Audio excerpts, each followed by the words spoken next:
ఆ వ్యక్తులు ఆదర్శంగా నిలబడి సమాజంలో విద్యను భావవ్యాప్తి చేయడానికి ఉపయోగపడుతుందని అక్కడే కాదు ఈరోజు మిత్రుడు గంటా చక్రపాణి గారిని కూడా ఇక్కడి నుంచే 30 సంవత్సరాలు ఇక్కడ సేవలు అందించిన ఒక విద్యావేత్తను ఈరోజు ఈ ఓపెన్ యూనివర్సిటీకి వైస్ ఛాన్సలర్గా నియమించడం జరిగింది. మీరు పాలమూరు యూనివర్సిటీ తీసుకున్నా ఏ యూనివర్సిటీ అయినా మీరు ఒక్కసారి తీసుకొని పరిశీలించండి.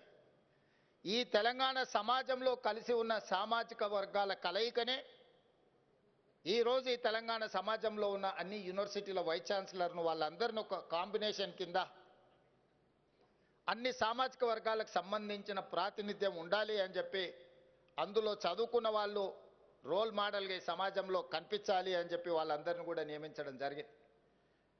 ఈరోజు యూనివర్సిటీ వైస్ ఛాన్సలర్ నియామకంతో ఆపదలుచుకోలేదు. టీచింగ్ నాన్ టీచింగ్ స్టాఫ్ మీద నేను అందుకే వైస్ ఛాన్సలర్లు నియామకం జరిగిన తర్వాత అందరినీ వ్యక్తిగతంగా ఆహ్వానించి కలిసి వాళ్ళందరితో మాట్లాడి మీకేదో ఒక పని కల్పించడానికో లేకపోతే పునరావాస కేంద్రంగా ఈ యూనివర్సిటీలను మీరు భావించకండి. యూనివర్సిటీ వైస్ ఛాన్సలర్ బాధ్యత మీకు పునరావాస కేంద్రాలుగా గతంలో ఎవరికైనా అట్లాంటి ఆలోచన ఉంటే ఇప్పుడు ఆ ఆలోచనని తీయండి. ఈరోజు తెలంగాణ సమాజానికి కావలసిన చికిత్స అందించాల్సిన బాధ్యత మీ చేతిలో పెడుతున్నా.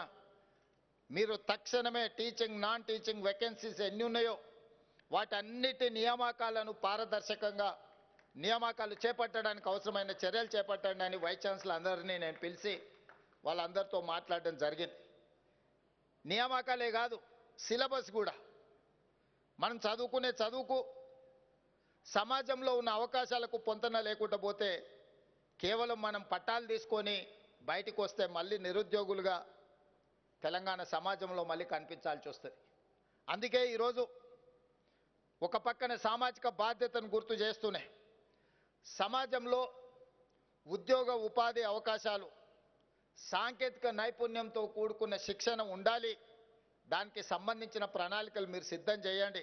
రాబోయే 2 సంవత్సరాలు ఏం చేస్తారు, 4 సంవత్సరాలు ఏం చేస్తారు, 6 సంవత్సరాలు ఏం చేస్తారు, 8 సంవత్సరాలు ఏం చేస్తారు, 10 సంవత్సరాలు ఏం చేస్తారు, ఒక 10 సంవత్సరాలకు అవసరమైన ప్రణాళికలు మీరు సిద్ధంగా చేయండి. ఖచ్చితంగా 10 సంవత్సరాల ఆ బాధ్యత నేను తీసుకుంటా, మీరు ఇచ్చే ప్రణాళికలను అమలు చేసే బాధ్యత నేను తీసుకుంటా అని చెప్పి వారికి నేను చెప్పడం జరిగింది. కొంతమందికి ఆశ్చర్యం అనిపించవచ్చు, 10 సంవత్సరాలు రేవంత్ రెడ్డి గారికి అవకాశం ఉంటుందని నేను బలంగా నమ్ముతున్నా. 94 నుంచి 2004 వరకు ఒక పార్టీకి 2 సార్లు అవకాశం వచ్చింది. 2004 నుంచి 2014 వరకు ఇంకొక పార్టీకి 2 సార్లు అవకాశం వచ్చింది. 2014 నుంచి 2024 వరకు ఇంకొక పార్టీకి అవకాశం వచ్చింది. 2024 నుంచి 2034 వరకు తెలంగాణ సమాజం తప్పకుండా అవకాశం ఇస్తుంది. ఈ 10 సంవత్సరాలు తెలంగాణ సమాజంలో అద్భుతాలు సృష్టించే అవకాశం వయసు ఓపిక నాకు మిత్రుడు గంటా చక్రపాణి గారికి ఉన్నది. ఈ తెలంగాణ సమాజానికి ఏం కావాలనో అది అందించే బాధ్యత మాది. ఎక్కడ కూడా ఇందులో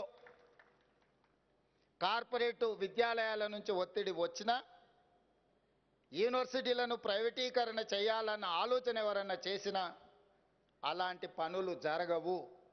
అందుకే ఈ అంబేద్కర్ ఓపెన్ యూనివర్సిటీ సిబ్బందికి నా సూచన ఒక్కటే, ఇది ఉద్యోగం కాదు, ఇది ఒక భావోద్వేగం.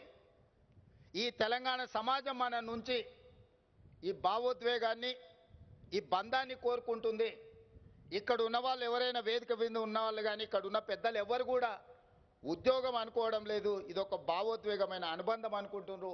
100% ఈరోజు ఈ తెలంగాణ సమాజం ఒక గొప్ప ఆలోచనతోని నాలాంటి ఒక వ్యవసాయ కుటుంబం నుంచి వచ్చిన యువకుడికి ఒక అవకాశం ఇచ్చారు. ఈ అవకాశం మా వ్యక్తిగతమైన ప్రయోజనాల కోసమో లేదా రాజకీయ కక్షాపూరితమైన నిర్ణయాల కోసం వాడుకుంటే మనం తెలంగాణ సమాజానికి అన్యాయం చేసిన వాళ్ళం అవుతాము. అట్లాంటి తప్పులు జరగవు ఈ ప్రభుత్వంలో అని నేను చెప్పదలుచుకున్నాను. తప్పకుండా ఈ యూనివర్సిటీల పునర్నిర్మాణం జరగాలి. ఒకప్పుడు ఉస్మానియా యూనివర్సిటీలో చదువుకొని వచ్చిన పివి నరసింహారావు గారి నుంచి మొదలు పెడితే జైపాల్ రెడ్డి గారి వరకు జాతి రత్నాలను అందించిన ఈ యూనివర్సిటీలు ఈ దేశానికే ఈ ప్రపంచానికే మేధస్సును అందించిన వాళ్ళను, ఉత్తమ పార్లమెంటేరియన్లను అందించిన యూనివర్సిటీలు ఈరోజు మన కళ్ళ ముందే నీరు గారిపోతుంటే, మన కళ్ళ ముందే వాటి ప్రతిష్ట దిగజారుతుంటే మనం చూస్తూ ఊరుకుంటే మనం ఈ సమాజానికి అన్యాయం చేసిన వాళ్ళం అవుతామని చెప్పి నేను బలంగా నమ్ముతున్నా. అందుకే ఈరోజు ఈ యూనివర్సిటీల యొక్క ప్రతిష్ట పెంచాలని, ఈ యూనివర్సిటీల ప్రతిష్ట పెంచాలంటే మౌలిక వసతులు పెంచినంత మాత్రాన ప్రతిష్ట పెరగదు. డాక్టర్ బాబాసాహెబ్ అంబేద్కర్ గారు చెప్పినట్టు రంగుల గోడలు అద్దాల మేడలు అభివృద్ధి కాదు, సామాజిక చైతన్యంతోని సామాజిక స్ఫూర్తితోని ఈరోజు పేదలకు విద్య చేరినప్పుడే, చిట్ట చివరి వాడికి సంక్షేమ పథకం అందినప్పుడే ఈ సమాజంలో మార్పుకి అవకాశం ఉంటుంది అని ఏ విధంగా అయితే వారు సూచన ఏ విధంగా అయితే బోధించినరో తప్పకుండా మా ప్రభుత్వం ఈ ఆలోచనని దృష్టిలో పెట్టుకొని ముందుకు వెళ్తుంది. ఈరోజు ఈ తెలంగాణ సమాజంలో ఉన్న యూనివర్సిటీలు, తెలంగాణ సమాజమే కాదు దేశంలో ఉన్న యూనివర్సిటీలను యూజీసీ ముసుగులో, నిబంధనల మార్పుల ముసుగులో ఈరోజు ఆధిపత్యం చెలాయించాలని కొంతమంది కుట్ర చేస్తున్నారు. ఈ వివరాలు ప్రొఫెసర్ హరగోపాల్ గారు లాంటి మేధావులకు తెలుసు. యూజీసీ గైడ్ లైన్స్ మారుస్తున్నారు, మార్చాలన్న ఆలోచనతో ప్రతిపాదనలు రాష్ట్ర ప్రభుత్వాలకు పంపిస్తున్నారు. డాక్టర్ బాబాసాహెబ్ అంబేద్కర్ గారు వీటిని గుర్తించే కేంద్ర ప్రభుత్వం పరిధిలో ఉండే అంశాలు, రాష్ట్ర ప్రభుత్వం పరిధిలో ఉండే అంశాలు, ఉమ్మడి పరిధిలో ఉండే అంశాలను కూలంకషంగా రాజ్యాంగంలో విపులంగా రాసి మనకిచ్చిండు. కానీ ఈరోజు సవరణల ద్వారా రాష్ట్ర పరిధిలో ఉండాల్సిన యూనివర్సిటీల యొక్క మనుగడ కేంద్ర ప్రభుత్వం గుంజుకోవాలనే ప్రయత్నం చేస్తుంది. ఇప్పుడు నేను నియమించిన వైస్ ఛాన్సలర్ని భవిష్యత్తులో గవర్నమెంట్ ఆఫ్ ఇండియా ఢిల్లీ నుంచే నియమిస్తాము, ఈ నిబంధనలు సరళిస్తామంటున్నారు. ఢిల్లీలో ఉన్నవాడికి తెలంగాణ ప్రజల యొక్క ఆలోచన, తెలంగాణ ప్రజల యొక్క జీవన విధానం ఏ రకంగా తెలుస్తుంది?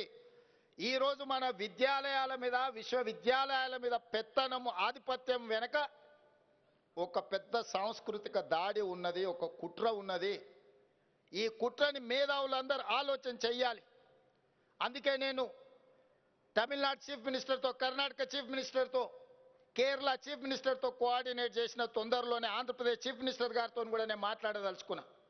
రాష్ట్ర ప్రభుత్వాలు నియమించుకోవాల్సిన రాష్ట్ర పరిధిలో ఉండే యూనివర్సిటీల వైస్ ఛాన్సలర్లను కూడా కేంద్ర ప్రభుత్వం యూజీసీ నియమిస్తాము అని అంటే మనం చేతులు కట్టుకొని కూర్చుంటే సాంస్కృతిక పరమైన దాడి జరగబోతుంది.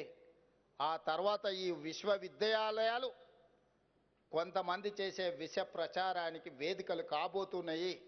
ఇది మన సమాజాన్ని చీల్చడానికి ఉపయోగపడుతుంది తప్ప ఈ సమాజానికి చికిత్స చేయడానికి విశ్వవిద్యాలయాలు వేదిక కాకుండా పోయే ప్రమాదం ఉన్నది. అందుకే ఈ వేదిక మీద నుంచి ప్రధానమంత్రి నరేంద్ర మోడీ గారికి విజ్ఞప్తి చేస్తున్నా. ఈరోజు 76వ గణతంత్ర దినోత్సవ ఉత్సవాల సందర్భంగా ప్రధానమంత్రి గారికి నేను విజ్ఞప్తి చేస్తున్నా.